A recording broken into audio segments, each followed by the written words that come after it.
आपका यूनिक प्रज्ञान यूट्यूब परिवार में हार्दिक स्वागत है, वंदन है, अभिनंदन है। प्यारे साथियों, अगर आप टीजीटी पीएचडी जैसी प्रवक्ता एलटी ग्रेड के अलावा किसी भी प्रतियोगी परीक्षा जैसे one day exam, UP triple SC, Lekhpal, VDO अथवा UP TET, C TET, super TET, RO, ARO आदि किसी भी वनडे एग्जाम की तैयारी कर रहे हैं तो सामान्य हिंदी से पूछे जाने वाले प्रश्नों पर आधारित यह प्रैक्टिस सेट होने वाला है आपके लिए काफ़ी लाभकारी। तो इस प्रैक्टिस सेट को हल करना प्रारंभ करें। इससे पूर्व अगर वीडियो को पहली बार देख रहे हैं अथवा चैनल पर नए हैं तो कृपया चैनल को सब्सक्राइब कर लें और बगल में बने हुए बेल आइकन से ऑल बटन को प्रेस करें, जिससे कि आने वाले नए वीडियो का नोटिफिकेशन आपको सबसे पहले मिल सके। तो बिना समय गंवाए प्रारंभ करेंगे पाठचर्या और देखेंगे आज की पाठचर्या का पहला प्रश्न। मीरा ने आधा लीटर दूध पी लिया में विशेषण क्या है? तो मीरा ने आधा लीटर दूध पी लिया, इसमें विशेषण जो है वह परिमाणवाचक है। विकल्प सी इसका राइट आंसर है। आइए साथियों, बढ़ते हैं प्रश्न संख्या 2 की तरफ और देखते हैं दूसरा प्रश्न। दूसरा प्रश्न है, कोई बच्चा नहीं खेलेगा रेखांकित शब्द जो कोई है यह क्या है? तो कोई बच्चा नहीं खेलेगा, इसमें कोई जो है यह सार्वनामिक विशेषण है। विकल्प 20 का सही उत्तर है। आइए बढ़ते हैं अगले प्रश्न की तरफ और देखते हैं प्रश्न संख्या 3। वह लड़का छोटा है में वह शब्द जो है वह किस प्रकार का विशेषण है? इसका आपको जवाब बताना है और इस प्रश्न का उत्तर अगर आपने चयनित किया विकल्प सी सार्वनामिक तो बिल्कुल राइट आंसर है आपका। अगला प्रश्न है कि निम्नलिखित में से किस शब्द का विशेषण अव्याकरणिक है? इसका आपको जवाब बताना है। तो अगर इस प्रश्न का उत्तर आपने सेलेक्ट किया है विकल्प उत्साह का हतोत्साह, विकल्प ए, तो बिल्कुल राइट आंसर है आपका। अगला प्रश्न है कि वैधव्य एक भाववाचक संज्ञा है जो कि विशेषण से बना है, तो किस इसका जवाब क्या होगा? तो इस प्रश्न का जवाब होगा विधवा। ए विकल्प इसका राइट आंसर है। अगला प्रश्न है कि जब सब कोई सर्वनाम के किस प्रकार का उदाहरण है? तो इसका उत्तर हो जाएगा सब कोई संयुक्त सर्वनाम का उदाहरण है। विकल्प 20 का सही उत्तर है। अगला प्रश्न है, आप भला तो जग भला में रेखांकित शब्द कौन सा सर्वनाम है? तो आप भला तो जग भला, इसमें आपको सर्वनाम बताना है और इस प्रश्न का उत्तर अगर आपने चयनित किया है विकल्प सी निजवाचक सर्वनाम तो राइट आंसर है आपका। अगला प्रश्न है कि वे भ्रष्टाचार के प्रबल विरोधी थे, वाक्य में सर्वनाम का कौन सा प्रकार है? तो वे भ्रष्टाचार के प्रबल विरोधी थे, इसमें कौन सा सर्वनाम है? इसका आपको जवाब बताना है और अगर इसमें आपने पुरुषवाचक सर्वनाम विकल्प ए चयनित किया तो राइट आंसर है आपका। अगला प्रश्न है कि जो सर्वनाम शब्द वक्ता, श्रोता अथवा किसी अन्य व्यक्ति के लिए प्रयोग किया जाता है उसे क्या कहते हैं? तो जो सर्वनाम शब्द वक्ता, श्रोता अथवा किसी अन्य व्यक्ति के लिए प्रयोग किया जाता है उस सर्वनाम को पुरुषवाचक सर्वनाम कहते हैं। विकल्प ए इसका सही उत्तर है। प्रश्न संख्या 10 है, उस विकल्प का चयन करें जो दिए गए वाक्य में सर्वनाम के भेद का सही विकल्प है। घनश्याम ने अपने आप कार्यक्रम की पूरी तैयारी कर ली, तो इसमें आपको बताना है कि कौन सा सर्वनाम है और अगर आपने निजवाचक सर्वनाम विकल्प सी चयनित किया तो आपका उत्तर बिल्कुल सही उत्तर होगा। अगला प्रश्न, अगला प्रश्न है, दिए गए विकल्पों में विधुर का स्त्रीलिंग कौन होगा? तो विधुर शब्द का स्त्रीलिंग शब्द बनेगा विधवा। पुरुष जो होता है उसकी स्त्री जब मर जाती है तो वह विधुर कहलाता है, और जब स्त्री जो है का पति मर जाता है तो वह विधवा कहलाती है। विकल्प 20 का बिल्कुल सही जवाब है। अगला प्रश्न है कि दिए गए विकल्पों में से पंडित का स्त्रीलिंग शब्द कौन सा है? इसका आपको जवाब बताना है। तो दिए गए विकल्पों में पंडित का स्त्रीलिंग आपको बताना है, और इसका उत्तर अगर आपने चयनित किया विकल्प ए पंडिताइन तो बिल्कुल राइट आंसर है आपका। बढ़ते हैं अगले प्रश्न की तरफ, और अगला प्रश्न है कि रीत का बहुवचन में दिए गए विकल्पों में से कौन सा है? तो रीत का बहुवचन इसमें से क्या बनेगा? और उत्तर अगर आपने चयनित किया रीतियाँ विकल्प बी तो सही उत्तर के साथ हैं आप। अगला प्रश्न है कि देव प्रसन्न होकर मनुष्यों को वर देते हैं, वाक्य में प्रयुक्त देव का बहुवचन क्या होगा? तो इसमें अगर आपने विकल्प देवगण सी को चयनित किया है तो राइट आंसर के साथ हैं आप। आइए बढ़ते हैं अगले प्रश्न की तरफ, और प्रश्न संख्या 15 देखते हैं कि दिए गए 4 विकल्पों में से प्रति का बहुवचन कौन सा विकल्प है? और इसका उत्तर अगर आपने सेलेक्ट किया विकल्प डी प्रतियां तो राइट आंसर है आपका। अगला प्रश्न है कि निम्न विकल्पों में पुल्लिंग शब्द कौन सा है? तो निम्न विकल्पों में पुल्लिंग आपको बताना है, और इसका उत्तर अगर आपने चयनित किया है विकल्प इसमें सी तो राइट आंसर है आपका। अगला प्रश्न है कि निम्न विकल्पों में से पुल्लिंग शब्द कौन सा है?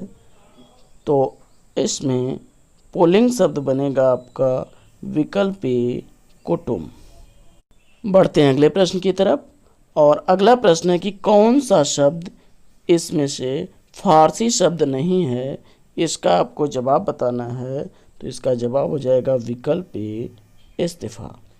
अगला प्रश्न है कि पंकज जलज आदि किस प्रकार के शब्द हैं? तो पंकज जलज आदि योग ऋण शब्द हैं।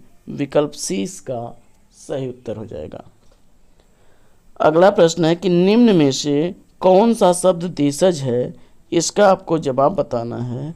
तो इसमें देशज शब्द अगर आपने सेलेक्ट कर लिया है विकल्प ए खिड़की तो राइट आंसर है आपका।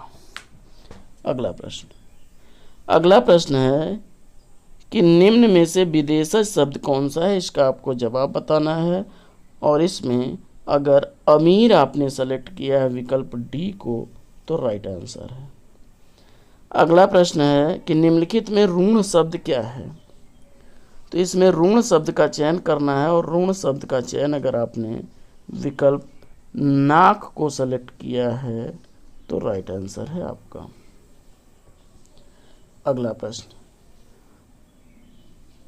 अगला प्रश्न है कि निम्नलिखित शब्दों में विदेशज शब्द की पहचान करिए, और इस प्रश्न का उत्तर अगर आपने विकल्प ए चुना है अलमारी तो राइट आंसर है आपका। अगला प्रश्न है कि खिड़की किस प्रकार का शब्द है? तो खिड़की देशज शब्द है।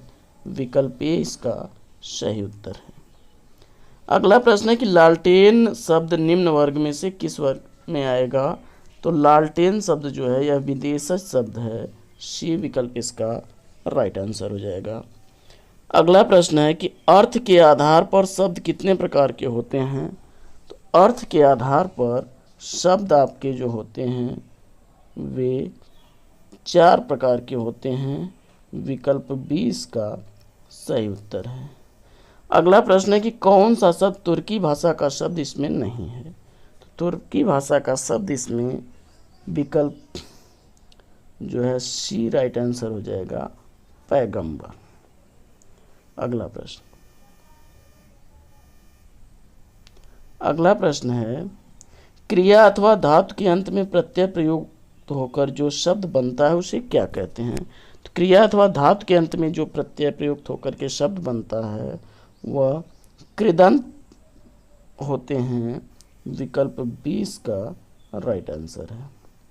अगला प्रश्न है कि कृपालु शब्द का संधिविच्छेद करने पर प्रत्यय के रूप में क्या प्राप्त होगा? तो जवाब हो जाएगा आलू। विकल्प शीश का सही उत्तर है। अगला प्रश्न है कि तीसरा शब्द का संधिविच्छेद करने पर प्रत्यय के रूप में क्या प्राप्त होगा? तो तीसरा शब्द का संधिविच्छेद करने पर प्रत्यय के रूप में रा मिलेगा। विकल्प बी इसका राइट आंसर है। अगला प्रश्न है कि संगम शब्द का संधिविच्छेद करने पर उपसर्ग के रूप में क्या प्राप्त होगा? तो इसका जवाब हो जाएगा विकल्प सी सम। अगला प्रश्न है कि शीतल शब्द का संधिविच्छेद करने पर प्रत्यय के रूप में क्या प्राप्त होगा? तो शीतल का संधिविच्छेद करने पर प्रत्यय प्राप्त होगा अल प्रत्यय। विकल्प डी इसका राइट आंसर है। अगला प्रश्न है कि चितेरा शब्द का संधिविच्छेद करने पर प्रत्यय क्या प्राप्त होगा? इसका आपको जवाब बताना है। तो इसमें एरा प्रत्यय है। विकल्प ए इसका राइट आंसर है। अगला प्रश्न है कि श का उच्चारण स्थान क्या है? तो श का उच्चारण स्थान विकल्प ए आपने चयनित किया, तो बिल्कुल राइट आंसर है आपका। अगला प्रश्न है कि वर्णों के कितने भेद हैं? तो वर्णों के भेद आपने अगर चयनित किया है 2 स्वर और व्यंजन, तो राइट आंसर है आपका। अगला प्रश्न है कि वर्णों के समुदाय को क्या कहते हैं? तो वर्णों का जो समुदाय है वह वर्णमाला कहलाता है। विकल्प डी इसका राइट आंसर है। अगला प्रश्न है कि निम्न में से कौन सा वर्ण अघोष है? और विकल्प अगर आपने बी चयनित किया है तो राइट आंसर के साथ हैं आप। अगला प्रश्न है कि कौन से शब्द में र व्यंजन नहीं है?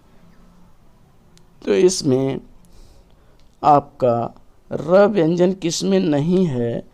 तो इसका विकल्प बी राइट आंसर बनेगा, मातृभूमि।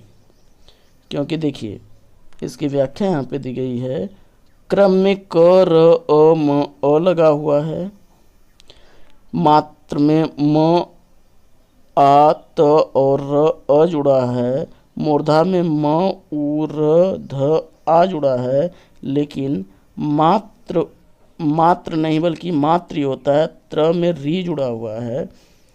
तो इस हिसाब से विकल्प 20 का राइट आंसर है। आइए बढ़ते हैं अगले प्रश्न की तरफ। और अगला प्रश्न है, दिए गए विकल्पों में द्रविड़ भाषा परिवार की कौन सी भाषा है? और इसका उत्तर अगर आपने चयनित किया है कन्नड़, तो बिल्कुल सही जवाब है। अगला प्रश्न है कि हड़ौती बोली कहाँ बोली जाती है? तो हड़ौती बोली जाती है राजस्थान में। विकल्प डी इसका सही उत्तर है। अगला प्रश्न है कि रांगड़ी बोली कहाँ बोली जाती है? तो रांगड़ी बोली जाती है हरियाणा में। विकल्प डी इसका राइट आंसर है। अगला प्रश्न है कि इनमें से कौन सी बोली मध्य प्रदेश की प्रमुख बोलियों में से नहीं है? तो अगर इसमें निमाड़ी, बुंदेली और मालवी है, जबकि बांगरू नहीं है, यह हरियाणवी बोली के अंतर्गत आती है। विकल्प सी इसका राइट आंसर है। आइए बढ़ते हैं अगले प्रश्न की तरफ और अगला प्रश्न देखते हैं। अगला प्रश्न है, बघेली बोली किस क्षेत्र की बोली है? तो बघेली बोली जबलपुर क्षेत्र की बोली है। विकल्प सी इसका राइट आंसर है। अगला प्रश्न है कि पुरानी हिंदी, उर्दू, अंग्रेजी का मिश्रण से उत्पन्न नई जबान कौन सी है? तो इसका जवाब हो जाएगा विकल्प डी, हिंदुस्तानी भाषा। अगला प्रश्न है कि पश्चिमी हिंदी की कितनी बोलियां हैं? तो पश्चिमी हिंदी की बोलियों की संख्या 5 है। विकल्प डी इसका राइट आंसर है। अगला प्रश्न है कि किसी सीमित क्षेत्र में बोली जाने वाली स्थानीय भाषा को क्या कहते हैं? तो जवाब हो जाएगा बोली कहते हैं। विकल्प सी इसका सही उत्तर है। अगला प्रश्न है कि भाषा को बोलते समय होने वाले उतार चढ़ाव को क्या कहते हैं। तो भाषा को बोलते समय होने वाला जो उतार चढ़ाव है उसे अनुताप कहते हैं। विकल्प सी इसका राइट आंसर है। और अगला प्रश्न है कि रोमन लिपि का प्रयोग किस भाषा के लिए नहीं होता है। तो इसमें जर्मन, फ्रेंच और स्पेनिश लिखी जाती है। विकल्प सी इसका राइट आंसर हो जाएगा। कुल्लुई में जो है रोमन लिपि में नहीं लिखी जाती, तो विकल्प सी इसका राइट आंसर हो जाएगा। तो साथियों, आज की पाठचर्या लेगी यहीं पर विराम। वीडियो अगर अच्छा लगा हो तो वीडियो को लाइक और शेयर कर दीजिए। चैनल पर पहली बार है तो चैनल को सब्सक्राइब कर दीजिए। फिर मिलते हैं आपसे अगले वीडियो में एक नए प्रकरण, एक नया टॉपिक, एक नए अंदाज में। तब तक के लिए लेंगे आपसे विदा। आपका जीवन मंगलमय हो। बेस्ट विशेष बेस्ट ऑफ लक। जय हिंद साथियों।